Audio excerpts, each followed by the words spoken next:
Episodio número 3266.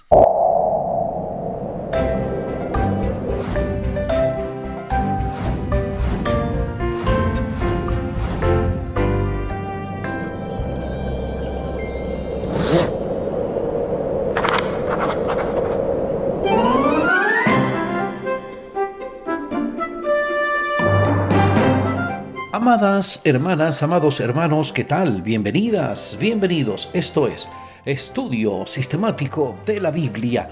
Por la gracia de Dios estamos alcanzando aquí el cierre con broche de oro de esta impactante lección 5. Dios pelea por ustedes. ¡Wow! Gloria a Dios. Y oye la frase que nos ocupa hoy.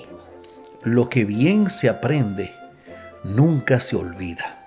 Es de autor pendiente. Lo que bien se aprende nunca se olvida. En breve, mi comentario. Muchas gracias por preferirnos. Omar Medina les acompaña. Esta poderosa lección 5. Dios pelea por ustedes.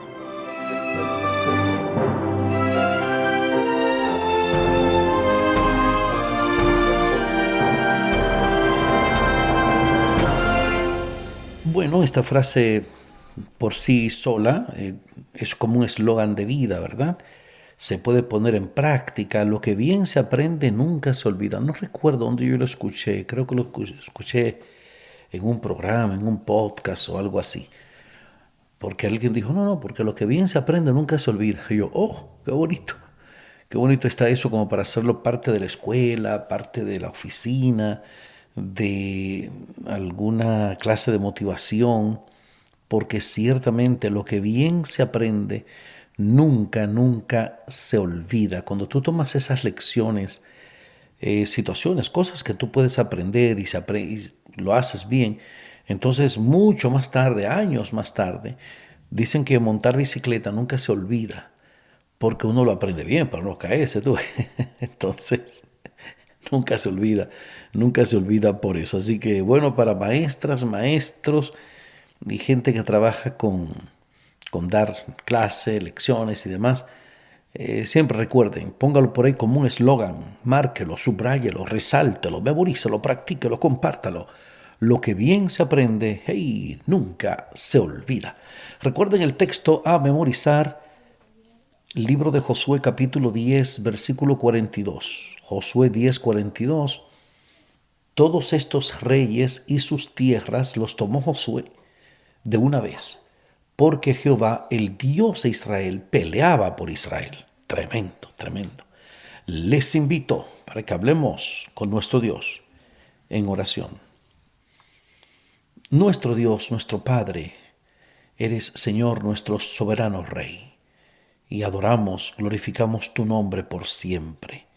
Estamos, Señor, muy agradecidos a ti por la luz de tu palabra, porque esta semana nos has proporcionado estas lecciones tan poderosas, de tantas ideas, principios de vida que podemos tomar de cada una de ellas. Así que en estos comentarios finales, dirígenos, Señor, que cada uno disponga su corazón para abrirlo a la dulce influencia de tu Santo Espíritu. Lo suplicamos en el nombre glorioso de nuestro Señor Jesucristo. Amén, Señor. Amén.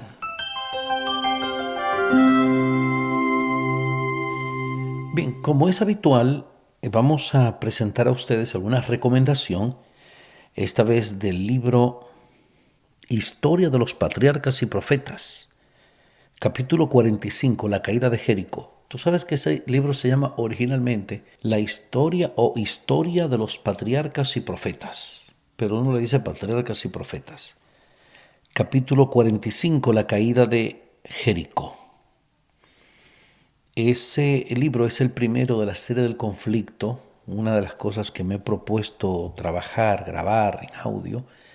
Patriarcas y Profetas, el segundo libro, Profetas y Reyes, el tercer libro que ya está hecho en mi voz, El Estado de todas las gentes, el cuarto libro de esos, preciosísimo, Hechos de los Apóstoles, me encantaría poder grabarlo, obviamente, y el papá de esos libros, que es El conflicto de los siglos, el quinto libro.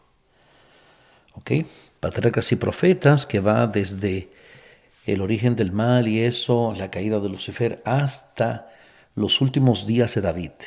Eso es Patriarcas y profetas. Profetas y reyes va desde los primeros días de Salomón hasta ese retorno del pueblo de Dios desde el exilio babilónico y con los profetas menores y demás.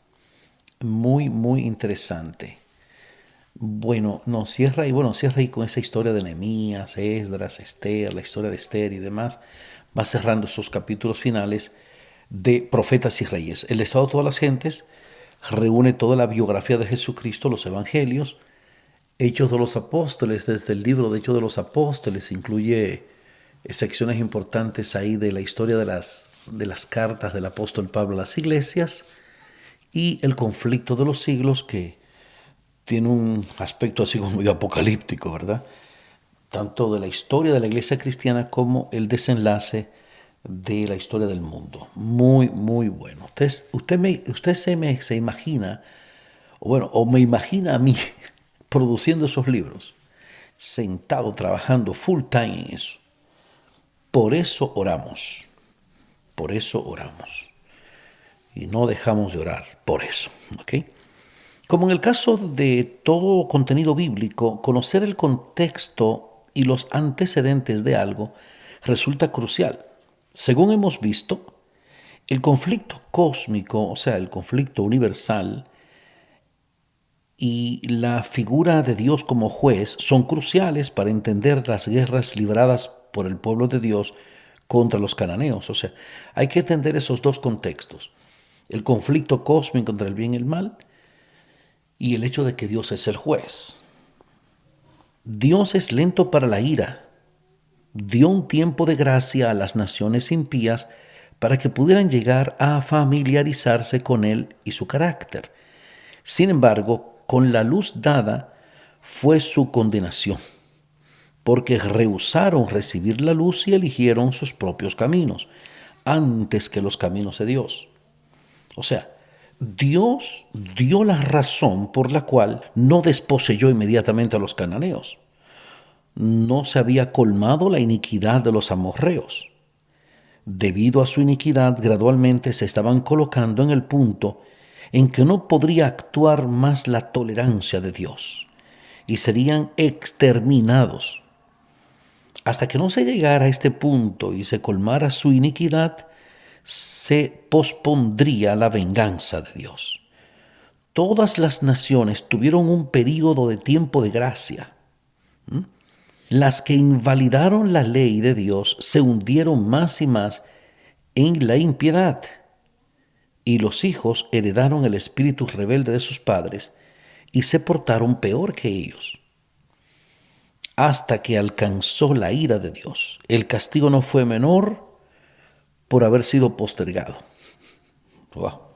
¡Qué frase más impactante! O sea, el castigo no fue menor por haber sido postergado.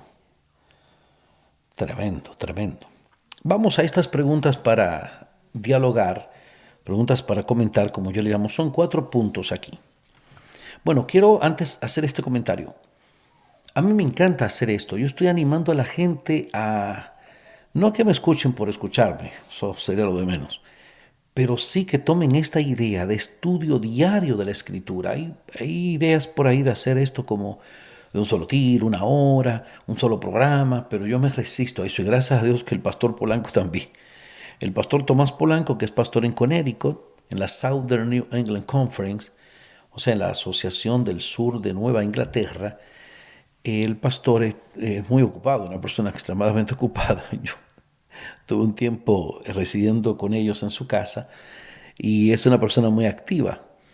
Y entonces se ha unido a mí a este ministerio ya hace algunos años y es de la idea de que la gente estudie la Escritura diariamente.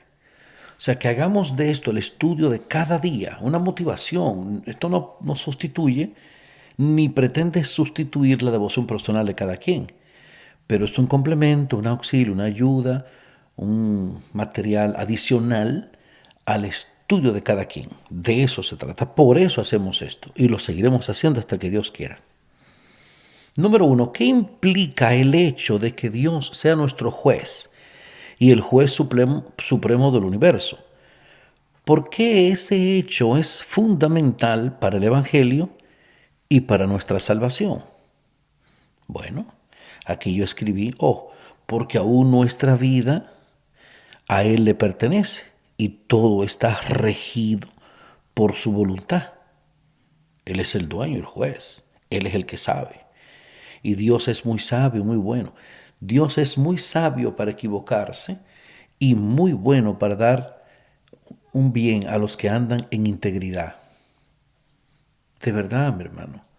O sea, esa cita es una declaración del libro El Camino a Cristo, por cierto, que también está hecho en mi voz.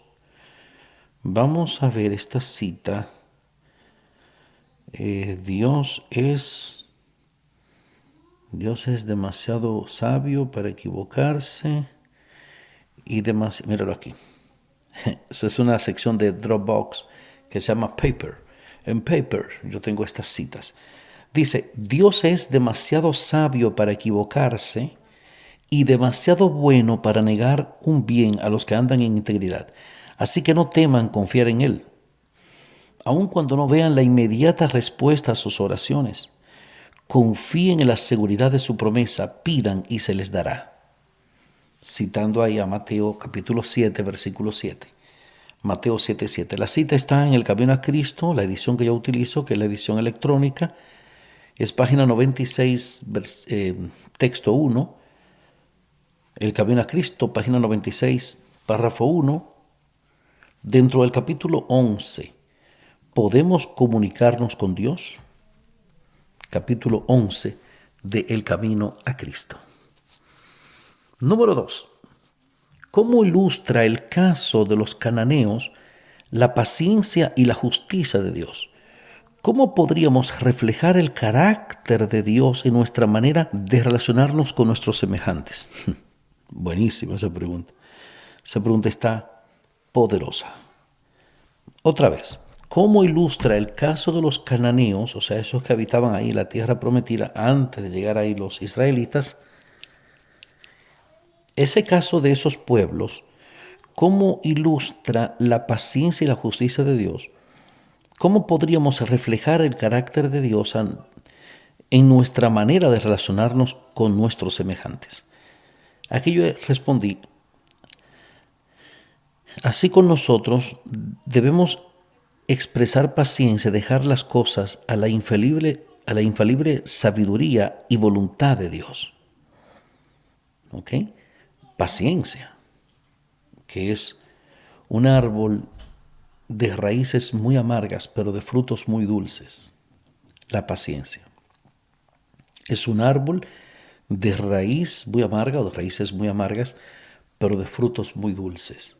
Entonces aprendemos a reflejar el carácter de Dios cuando somos pacientes, cuando somos cuidadosos, cuando somos equilibrados en nuestra forma, en nuestra manera de tratar con las personas, de amarlos, de expresarles empatía, solidaridad, bondad.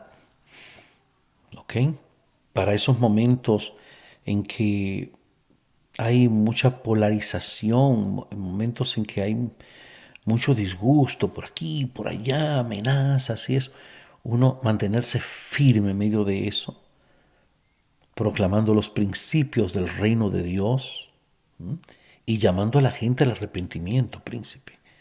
De eso se trata, mi hermano, mi hermana. De eso, solo de eso se trata. O sea, con esos pueblos Dios fue paciente, ¿ok? Pero cuando llegó la hora de la hora y de expresar la justicia, ahí estaba Dios. Entonces uno puede reflejar el carácter de Dios al relacionarnos con nuestros semejantes, mostrándoles paciencia, consideración, bondad y afecto, todo eso, ¿ok? Muy bien, número 3. Reflexiona acerca de la naturaleza fundamental del libre albedrío. ¿Ay? ¿Por qué respeta Dios nuestra libertad de elección? ¿Qué relación existe entre el amor y la libertad de elección? Muy bueno, muy bueno. Aquí escribí, es que debe surgir desde la criatura y no impuesta desde afuera.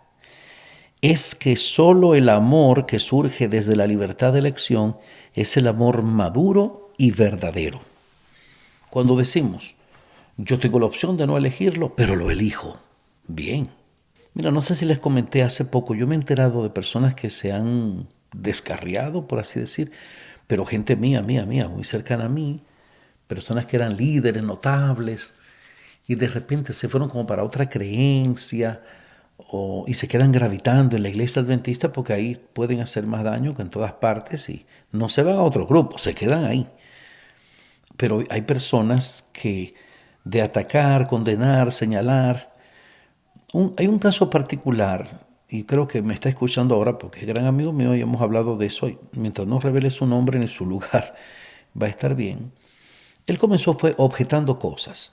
No, que por qué esto es así, que por qué aquello es así, que él va a escribir a la iglesia adventista mundial, no sé, para que eso hay que corregirlo porque él entiende que eso no está. Cuando vio que no pudo, inventó otra cosa y otra cosa y otra cosa. Hoy día, lamento decirles que mi amigo es ateo. Ateo. Él dice, no, Omar, eso de la iglesia adventista, la iglesia evangélica, eso de la Biblia, todo eso es un engaño. Ateo. Ateo. ¿Tú sabes lo que es una cosa así? Eso es fuerte, muy, muy fuerte. Se han salvado los lazos de amistad, pero la persona comienzan es objetando cosas, objetan esta, objetan aquella, van por aquí, van por allá, y entonces esta persona que bien destacado, líder juvenil, líder de conquistadores, del Club de Conquistadores, como los Boy Scouts de la Iglesia Adventista, brillante en el canto, en la declamación, en la predicación, desde su niñez conociendo el Evangelio, nacido de una familia adventista, nada, ateo. Y bueno, ¿qué te puedo decir? Pero el asunto está en el racionalizar mucho, en espiritualizar mucho, en decir, yo creo que esto está mal y hay que arreglarlo, porque es que eso, cuando a la persona se le cuela ese pensamiento en su corazón, es ahí como, no, pues yo tengo el libre albedrío de yo pensar como yo quiera, o de ellos, no, no, no. Yo prefiero usar mi libertad de elección para sujetarme a Dios, a mi iglesia. ¿Tú entiendes? Porque ¿qué más te puedo decir? El Antiguo Testamento contiene muchas historias de guerras y conflictos, pero anuncia el establecimiento final de la paz. ¿Qué papel deben desempeñar los cristianos para establecer la paz en su entorno? Como dice la Biblia, ¿verdad? En cuanto dependa de ustedes, estén en paz con todos los hombres y con las mujeres también. Eso está en Romanos 12, déjame ver, no estaba aquí escrito, pero ahora me recordé. Romanos 12 es un pasaje muy bonito acerca de los deberes del cristiano. Romanos 12, aquí está. Dice los deberes del cristiano. Sí, versículo 18. Romanos 12, 18. Si es posible, en cuanto dependa de ustedes, estén en paz con todos los hombres, quiere decir con todas las personas, ¿no? Aquí la respuesta que puse, bueno, lo que hemos aprendido esta semana, que todo esto es un reflejo del gran conflicto entre el bien y el mal, y que el hecho de ser hacedores y promotores de paz es nuestro rol para advertir a aquellos que guerrear contra Dios no conduce absolutamente a nada bueno. Eso es dar coces contra el aguijón, como dice la palabra. Muy bien, estamos llegando aquí al final. Recomendarles, mi gente, el estudio diario de la Escritura. Aquí les ofrecemos este ejemplo. Hay otras personas que lo hacen, algunos lo hacen muy cortito, 5 o 10 minutos. Aquí lo hacemos de algo más de 25 minutos. Ojalá y lo podamos hacer de 1 hora cada día, en video, ¿tú te imaginas? Diario.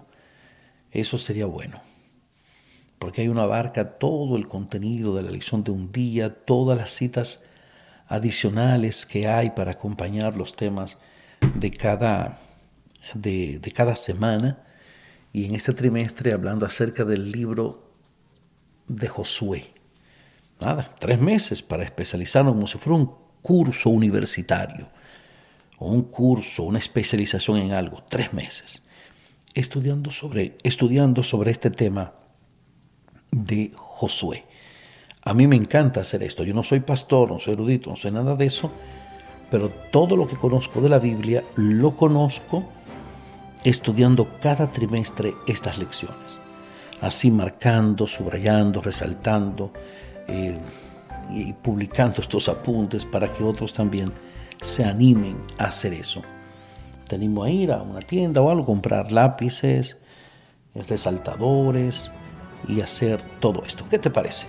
Espero que te parezca bien, porque aquí el tiempo se acabó.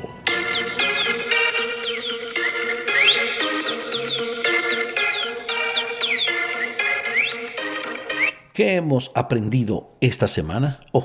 Eso mismo, cómo Dios pelea por nosotros, esas guerras, el asunto de Él como juez supremo, la iniquidad de los cananeos, el asunto de la libre elección, pero desde ayer jueves que consideramos el tema de el príncipe de paz, porque finalmente es lo que Dios prefiere y llevarnos a su morada eterna. Tremendo, qué belleza. Les invito para que hablemos con nuestro Dios en oración. Nuestro Dios, nuestro Padre, adoramos, glorificamos tu nombre, oh Señor. Queremos expresarte nuestra gratitud por esta maravilla de tu palabra, por estos temas que aunque son historias que a veces hemos leído, hemos estudiado, al repasarlas, al volver a estudiarlas, hay como esa sensación de que se aprendió algo nuevo.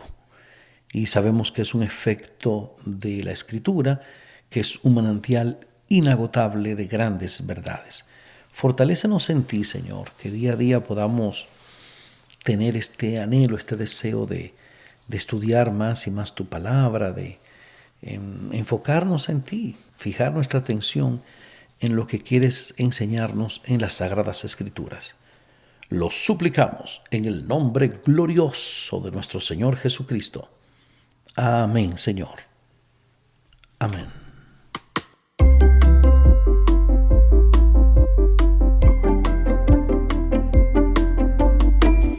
No se pierda para la próxima semana la lección 6, el enemigo interno. Eso viene bueno, con el pastor Tomás Polanco y su asesor teológico, el doctor Franklin Martí. El enemigo interno. Recuerda el contacto vía WhatsApp con este servidor, +1 484 838 8989, +1 484 838 8989. Y gracias a toda la gente que está dando apoyo a nuestro grupo de WhatsApp, el canal de WhatsApp, el canal de YouTube y en nuestras entregas diarias en Facebook. Así que 1000 gracias por esto. Nada me ha de faltar. Dios es mi guía. No sé nada de mi destino, pero ¿qué ha de temer en su camino aquel que en Dios confía? Hay paz. Dale. Hay paz.